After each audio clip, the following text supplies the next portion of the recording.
How to filter leads by status in Instantly.ai.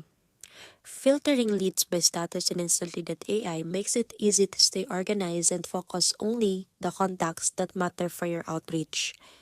Inside your lead dashboard, every contact is automatically assigned a status such as a new, contacted, opened, clicked, replied, or bounced. To filter, simply open your lead list, click the filtering option, and choose the status you want to see. For example, you might pull up only opened to identify warm prospect or just reply leads to manage follow-ups. You can even combine filtering with tags or segments for more advanced targeting, like finding only CEOs who click a link but haven't replied yet. This not only save time but also help you focus your energy on the leads that are most likely to convert.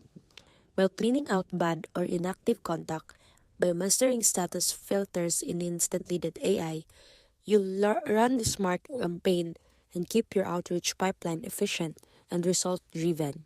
So that's it.